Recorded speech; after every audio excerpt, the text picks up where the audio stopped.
Assalomu alaykum qarindoshlar, biz bu videoda ko'p uchraydigan Java'ningki texnikalik savollarning biri bir sonninki tubsan yoki emasligini aytib beradigan bir programma yoz to'g'risida to'xtalamiz. Odatda buning uchun biz buning logikasini tushunishimiz kerak. Masalan, ya'ni requirement, talabni aniq tushunishimiz kerak. Write a program that checks if a number is prime number. Bir sonning tubsami yoki emasligini tekshirib beradigan bir program yoz deydi. Bu yer program yoz degani bir metod yoz demoqchi. Masalan, mana bu prime number deb bir class qo'ydik. Andan keyin main method bor. Bu yerda ba'zilar main methoddan chiqib yozib ketamiz. Ammo bu tas kesbi emas. Biz cho'qim metod yozishimiz kerak, method. Hamda bu son, bir sonni degandan keyin buni parametrlashtiramiz. Andan keyin bu metodning qanda void method yozmaymiz, return, ya'ni bir narsani qaytaradigan metod yozamiz. Uning uchun avval logikasini tushunaylik. Metod nima? Prime number. Tubsan degan nima? Tubsan degan aniqlamsa tubsanniki. Boshlang'ichda o'tgan buning tubsanni. O'ziga va birga faqat o'ziga va birga butun bo'lingan sonlar tubsan bo'ldi. Andan keyin qo'shimchisi bir tubsan emas. Tubsan 0 dan tuvan bo'lmaydi. Manfiy sonlar tubsan emas. Hamda buni umumlashtirib xulosalab yozgan chaqda, masalan, qo'shimchalarida a prime number is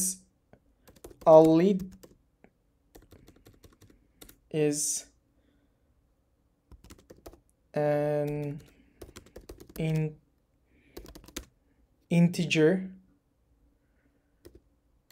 that can be divided only by itself and 1. Yani tubsan deganimiz faqat va faqat o'zi va bir tarafidan butun bo'linadigan butun sonni ko'rsatadi.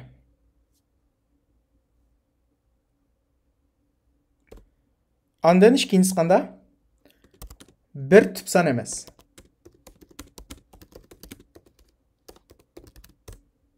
Üçüncüsü qanda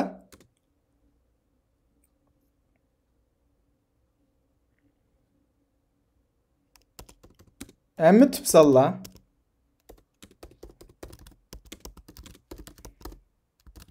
noldan cho'ng. Buni yig'incha qilsak, hani 3 shart bor, cho'qim yozgan kodimiz mush 3 shartni qanoatlantirish kerak. Birlam so'zni yig'incha qilsak, 2 yoki birdan yuqori bo'lgan birga va o'ziga bilan butun bo'linadigan butun sonlar tubsan deb ataladi. Diqqat qilinglar. Birdan yuqori bo'lgan, ya'ni 2, 3, 4, 5 sonlarning ichida, ya'ni butun sonlarning ichida. Butun son degan kasr son emas. Butun sonlarning ichida birga va o'ziga bilan butun bo'linadigan sonlar, ya'ni butun sonlar tubsan deb ataymiz. Masalan, 9 tubsanmi? Yo'q. 9 o'zi, ya'ni 9 butun bo'lindi, 1 ga butun bo'lindi, yoki 3 ga butun bo'lindi. Shuni tubsan emas. Tubsan faqat o'zi bilan 1 bilan butun bo'ldi. Masalan, 5. 5 o'ziga butun bo'lindi. 5 ni 5 bo'lsak 1 butun. 5 ni 1 bo'lsak 5 butun. Shuni 5 tubsan, 7 tubsan, 8 tubsan emas. 8, 4, 2, 8, 1 butun bo'lindi. 11 tubsan. Hamda mush 3 shartni qanoatlantiradigan bir program yozamiz. Bu bek oson. Qo'rqib ketmanglar, bu boshlang'ichdan bilimi bu. Boshlang'ichda matematikani so'zlaydigan bilim bu. Ayrim bir metod yozma. Bu metodninki bu son o'g'achqa return type qaytaradigan bir narsaninki son yoki emasligini qanday qilamiz? True or false. Shuni boolean bilan qaytarma.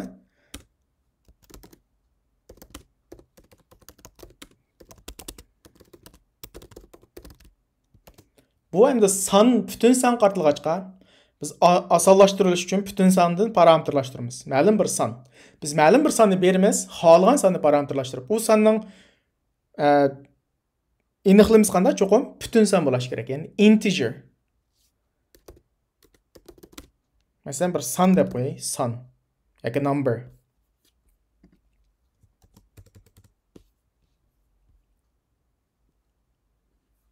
Hamda ostidagi ikkisini bir aqlam qanoatlantirib olayman.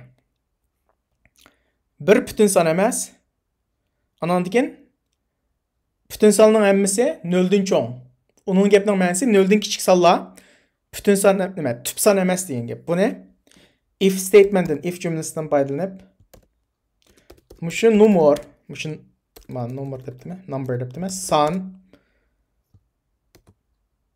2 dan kichik bo'lib qolsa, bu return false. False qaytadi, ha? Ma semikolonimiz uchun qolmadi. Küçük emas, bu bütün san emas. Nima, tüp san emas. Hamda 2 dan yuqori bo'lgan. 2 dan yuqori bo'lgan barliq bütün sanlar birinchi shartni qanoatlantirishim kerak. Hozir men ma'ni bilan mana shu shartni qanday qildim? Qanoatlantirib oldim. Hamda ma bo'lganda o'ziga va birga bilan bütün bo'linadigan barliq bütün sanlar. Buning uchun barliq degandikilam loop olamiz. Loopning ichiga aniq bir shart yozamiz, condition. Biz 2 dan cho'ng 2 qanda 2 tupsanma, tupsan eng kichik tupsan 2. Shunga bu ay deb qo'yay. Ma ay osmondagi ay emas, bir variable ma'ning ismi xolos. 2 dan boshlandi. Ondan keyin mushu ay nechadan kichik bo'lish kerak? Mushu sondan kichik bo'lish kerak. Yani mushu ay amaliyotda nima desak, mushu sonni biz mushu ayga bo'lamiz. Chunki ayni qanday qilamiz? Increment, oshirib 1 2 1 2 emas. Ma 2 dan boshlangancha 2 3 4 5 birdan qimmat qo'shilib mushu sonni bo'lib mangamiz. Toki qanda mushu songa kelgicha. Masalan, bu sonni 5 desak, 5 ni 2 ga bölemiz, 5 ni 3 ga bölemiz, 5 ni 4 ga bölemiz. 5 ni 5 ga bölemdik, ma ay 5 ola alamda bo'lanmaydi. Chunki men yerda kichik deb qo'ydim. Son 5 bo'lganda ay 5 olanmaydi. Son 5 bo'lgan chaqda ay 2 bilan 5 ning oralig'iga bütün son, ya'ni 2 3 4 3 qiymatni ola oladi. Buning ichida bütün son bo'linib qolib qolsa, bu qanda tüp son emas. Ya'ni agar biz mush sonni ayga bo'lsak, odatda bo'lishni mana yozdik-ku. Bütün son qolmaydi. Buni qanday olamiz? Qoldiq qolmaydi demakchi. Bütün son qoldiq qolmaydi degan gap. Qoldiqninki nima deydik? Percent belgisine shunaqa. 0 demakchi. Qoldiq 0. Qoldiq 0 degan gapning o'zi bütün bo'lindi degan gap. Agar qoldiq 0 bo'lmasa, 0 ga teng emas bo'lsa, bu bütün bo'linmaydi. Masalan, 0 ga teng bo'lib qoldi degan gapning o'zi qanday? Bu bütün bo'linib qoldi. Shunga bu xato degan gap, false. Diqqat qilsanglar, hozir men miyada, for loopda ayni 2 dan boshladim. Demak, ay 1 bo'lanmaydi. Ay 1 bo'lanmaydi.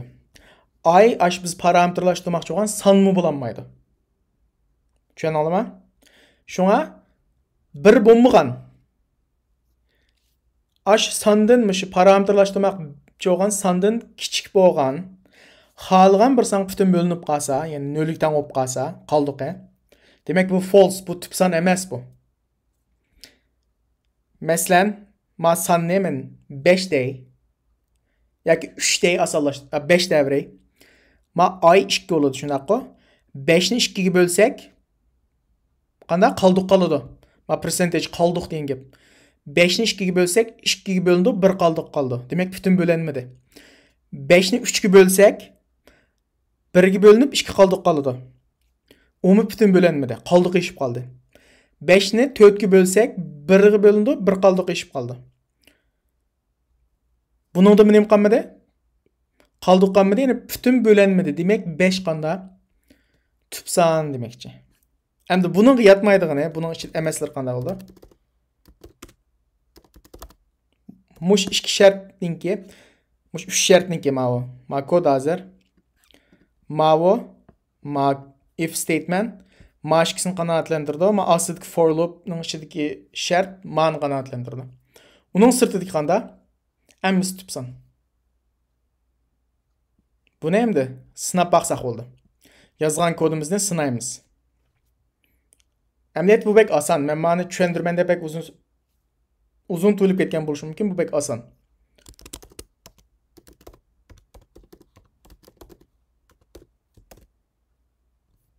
Mesela metodning ismi ma'qul.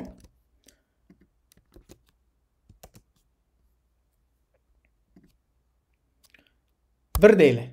Buningga bir qimmat berib baqili.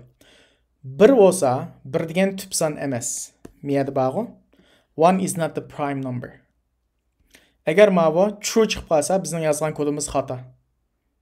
Bug'va. Yo'q chiqpa demakchi. Buni ijro qilsak,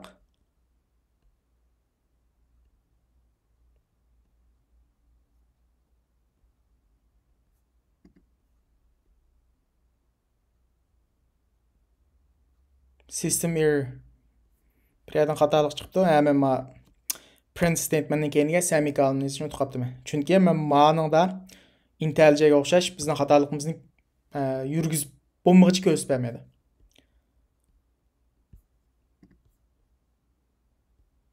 False mana. Birni qo'ysa qanda false. Ya'ni bir nim demakchi? Tüp son emas dedi. Demak, bu to'g'ri. Shunami? Birinchi shartni qanoatlantirdi dedi. Ikkinchi shart 0 dan cho'nglash kerak dedik-ku. 0 dan cho'nglash kerak, 1 dan emas. 0 ni olsaqchi, bu false bo'lish kerak mana. Kodimiz false chiqish kerak. False. Manfiy sancho, masalan, -100 deb qo'yay yoki -5 deychi. Bu false chiqish kerak. Chunki 0 dan kichik sonlar tüp son emas. Ma ikki shartni qanoatlantirib bo'ldi. Endi men birinchi shart o'ziga va 1 bilan butun bo'linish kerak. Buning ichidan qanday? Masalan, 9 ni isbaqay. 9 o'ziga va 1 bilan butun bo'linamda? Yo'q, 3 kun butun bo'lindi. Bu mu false chiqish kerak? False mana. 11-chi. Bu true. Chunki 11 o'zi bilan 1 bilan butun bo'lindi. Masalan, biz mana o'zimiz qallamizda hisoblag'ich ishlatmay o'zimiz deyalishimiz mumkin. Ma tüp son. Endi biz ma programmani yozib olgandan keyin masalan, mandalan bir sonni bersak, ma bek javob qoldi. Masalan, ma sonni tüp son emasmi desak, qanda? False. Bu tüp son emas. Program chiqaverdi demak. Masalan, men mani 8 qilib qo'ysamchi?